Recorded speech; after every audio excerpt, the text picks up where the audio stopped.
राज्यात पेट्रोल डिझेलसाठी रांगाच रांगा. इंधनाचा पुरेसा साठा, मग कशासाठी रांगा?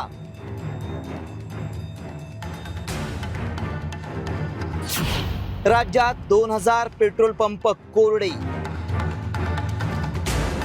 राज्यातल्या पेट्रोल पंपांवर सध्या अभूतपूर्व अशी आणीबाणी पाहायला मिळतीये.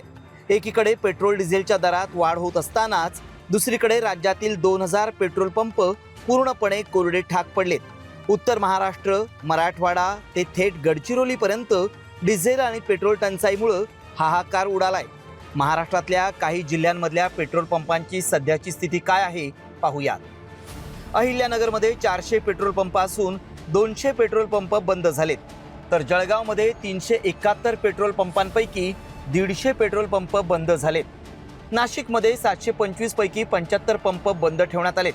तर छत्रपती संभाजीनगरमधील 335 पैकी 55 पेट्रोल पंप बंद आहेत. दरम्यान पेट्रोल डिझेलच्या टंचाईनं एकीकडे जनता त्रस्त झालेली असताना दुसरीकडे अन्न आणि नागरी पुरवठा मंत्री छगन भुजबळ यांनी मात्र राज्यात महिनाभर पुरेल एवढा साठा असल्याचं सांगितलंय.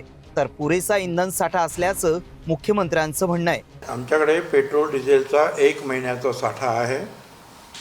केरोसिनचा साठा भरपूर आहे आणि जिथे जिथे आम्हाला काही तक्रार येतात त्या त्या ठिकाणच्या तक्रारी ताबडतोब ऑफिसतर्फे सोडवल्या जातात. त्याच्यासाठी जे काही अधिकारी जे आहेत ते खास नेमलेले आहेत आणि त्यांचे सहकारी संपूर्ण एक ऑफिस ठेवलेलं आहे.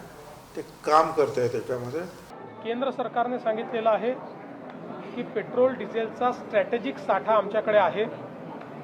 त्याचा सप्लाय देखील योग्य प्रमाणात होतोय. पण विनाकारण जेव्हा पॅनिक तयार होतो आणि मग अचानक जेव्हा अफवांवर आधारित लोक जास्त पेट्रोल भरणं सुरू करतात त्यावेळी ती सप्लाय चेन डिस्टर्ब होते. याचा अर्थ साठा कमी असं नाही आहे. जागतिक परिस्थिती वाईट असतानाही आपण आपली सप्लाय चेन चांगली ठेवलेली आहे. सरकार पुरेसा साठा असल्याचं सांगत असलं तरी राज्यात बहुतांश भागात इंधन टंचाईचा सर्वाधिक फटका बसतोय तो बळीराजाला. नाशिकच्या येवला तालुक्यात डिझेलचा पुरवठा विस्कळीत झाल्यानं शेतकरी प्लास्टिकचे कॅन घेऊन उन्हात उभे आहेत.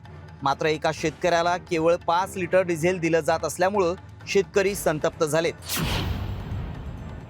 अनेक तरुणांनी कर्ज काढून ट्रॅक्टर घेतले पण डिझेल अभावी त्यांचे व्यवसाय ठप्प झालेत. तर नांदेडच्या हदगाव आणि हिमायतनगरमध्येही हीच भीषण परिस्थिती आहे.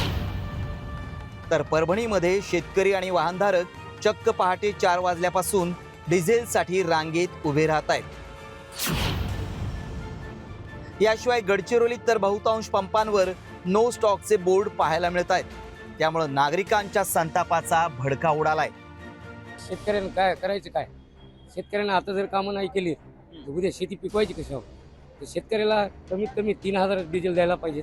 12 वर्ष सरकारनं आम्हाला वैताग दिला काय असं काय एवढी परिस्थिती शेतकऱ्यावर आली म्हणल्यावर काय करणार? साठाच नाही म्हणतात पेट्रोलचा. दिवसभराचे काम अडकून पडतायत. पेट्रोल नसल्यामुळे काय करणार?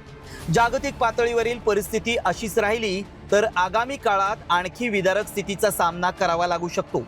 कारण इंधन कंपन्यांचं नुकसान कमी करण्यासाठी इंधनाचे दर टप्प्याटप्प्यानं आणखी वाढवले जाण्याची शक्यता आहे. मात्र चढ्या दरानं खरेदी करण्याची तयारी असली तरी पुरेसं पेट्रोल आणि डिझेल मिळेल की नाही याबाबत शाश्वती नाही. त्यामुळे योग्य पद्धतीनं नियोजन करून जनतेला विश्वासात घेऊन यावर उपाय योजण्याची गरज आहे. अन्यथा परिस्थिती हाताबाहेर जायला वेळ लागणार नाही. ब्युरो रिपोर्ट, साम टीव्ही न्यूज.